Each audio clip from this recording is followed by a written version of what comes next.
Anybody else wishing to be heard?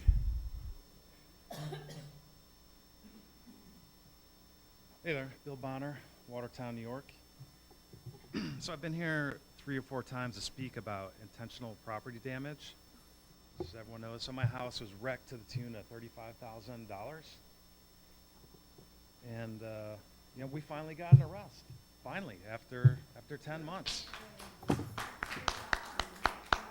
great job. So, it took 10 months. That's a little bit late.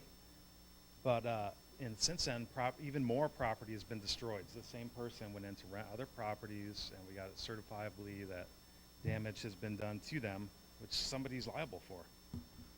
And that person, Mary Ann Tyfair, she wasn't charged directly for the damage she's responsible for under the New York State, as the New York State real property law demands. She was charged for other things like possession of stolen property and stuff like that. Not for what she actually did to the house, but she was finally arrested after 10 months. Enough time for me to have a baby too. So I guess she's not a WPD confidential informant, for drugs. And then I'd like to talk about equal protection under the law. So out there, it's not just me. There's still wrecked apartments out there that nobody's been held accountable for. People in this room, they get their stuff wrecked, and we don't get adequate police reports that can be submitted to insurance.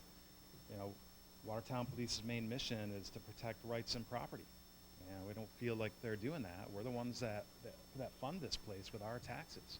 I think myself and my family have funded Watertown to the tune of $250,000 in property taxes over the past 10 years. As I mentioned, I spent $80,000 in Watertown last year, basically at Lowe's, and for a contractor just to fix these places up.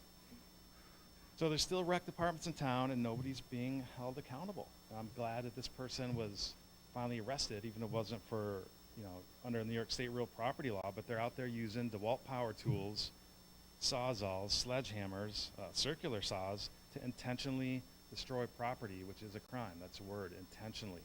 And there's a dollar value there too, which starts at $250, I believe.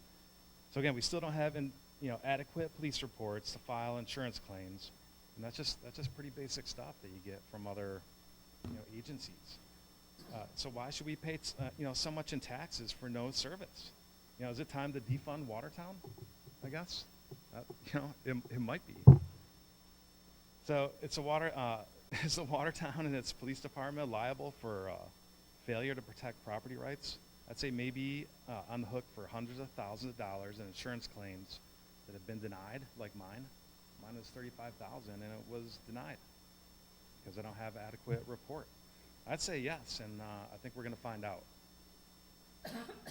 But thankfully, that guy who assumed the fighting position outside the Paddock Arcade got arrested. So well done there. So, we have apartment gate. We have purse gate. So apartment gate is me. Purse gate is, there's another person online that's posting high-end purses that are obviously stolen from somewhere, and it's not really being investigated. So we have purse gate. We have bike gate. There's a lot of bikes being stolen in town. And now we have ballot gate in Watertown. All crimes solved, have been solved out of Texas and Florida. So these crimes have been solved. So whomever messed with the Brian Watson petition, they ought to be sweating bullets right now. So if the Watertown police, are interested in solving 3 more crimes, just give us a call. We're the Watertown and Justice League. Thank you, sir. Lowe's is in the town of Watertown. Home Depot's in the city, just so you know. No problem. My name